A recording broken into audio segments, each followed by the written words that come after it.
Good day, I'm Stephen McHugh and this is your JIS News for Friday, February 9. Prime Minister Andrew Holness says Jamaica stands ready to welcome its citizens living abroad. Mr. Holness gave the assurance Wednesday at a press conference following talks with United States Secretary of State Rex Tillerson. The Prime Minister was asked what Jamaica's position would be if the United States, which has the island's largest diaspora population, were to halt or reverse immigration. Jamaica is the homeland for Jamaicans. And we would want to have their skills and their resources here. And we support them as well in their dreams to settle and work in other countries, and we encourage them to abide by the laws and institutions of that country. Jamaica was Mr. Tillerson's last stop on a week-long visit of Latin America and the Caribbean. In bilateral talks, the Prime Minister and the Secretary of State discussed boosting U.S.-Jamaica economic partnership, broadening U.S. CARICOM engagement, and climate change.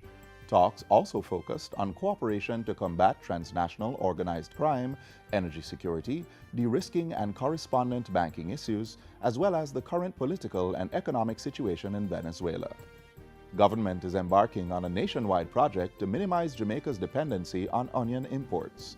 Discussions have started with two investors for the planting of over 2,000 acres of onions to boost supplies for the domestic and export markets.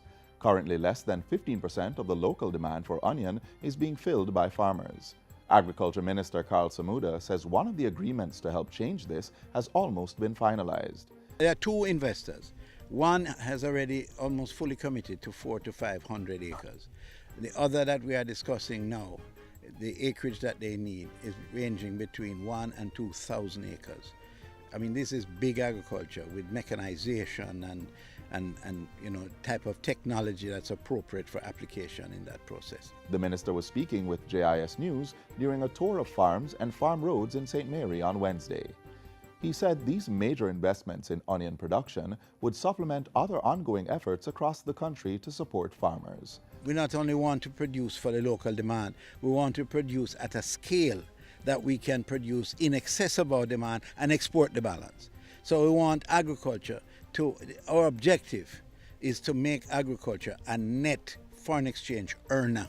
Mr. Samuda's tour included visits to the communities of Albion Mountain, Chovy, and Gibraltar.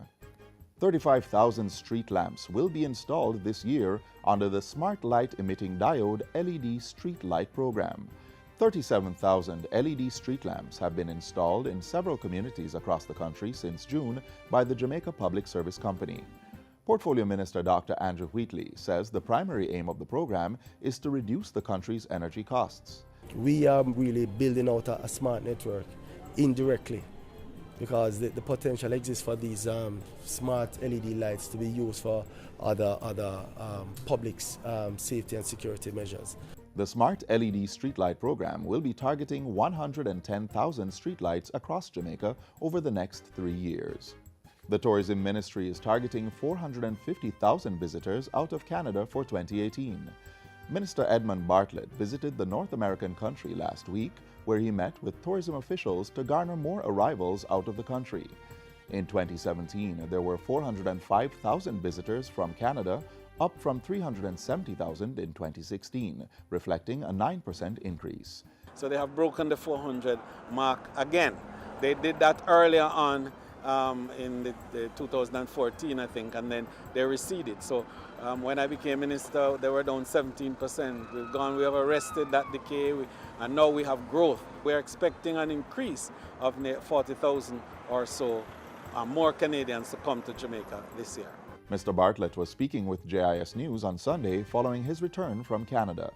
He said he was able to meet with a number of groups and allay concerns regarding the enhanced security operations in St. James. Just by being there and showing them what the plan that we are doing is, and the fact that we are making Jamaica safer, more secure and seamless.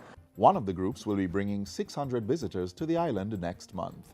The minister and his team will journey to London, New York, and Central and Continental Europe later this month to promote the destination and its offerings. The ceremonial opening of the new session of Parliament will take place on Thursday, February 15. The ceremony begins at 11 a.m. at Gordon House. The opening will feature the traditional delivery of the throne speech by Governor General Sir Patrick Allen as he outlines the priority programs and policies to be pursued by the government during the new fiscal year. After the ceremony, the House of Representatives will reconvene at 2 p.m. for the tabling of the 2018-2019 estimates of expenditure by the Minister of Finance and the Public Service, Audley Shaw. The estimates will provide details of how much the government intends to spend on housekeeping development projects. And finally, Sam Sharp Teachers College in Montego Bay is boasting that approximately 90% of principals in the West are graduates of the institution. Vice Principal with responsibility for academics and student affairs, Robert Edwards, says the success of its students is credited to the holistic approach to teaching. We prepare them not just to teach, but we prepare them for life. We ensure that when they leave, they garner the problem-solving skills that they need to fit into the society. We prepare them to be managers. Mr. Roberts was speaking at a recent JIS think tank at our Montego Bay office in St. James. And that's it for JIS News Today. I'm Stephen McHugh. Thanks for watching.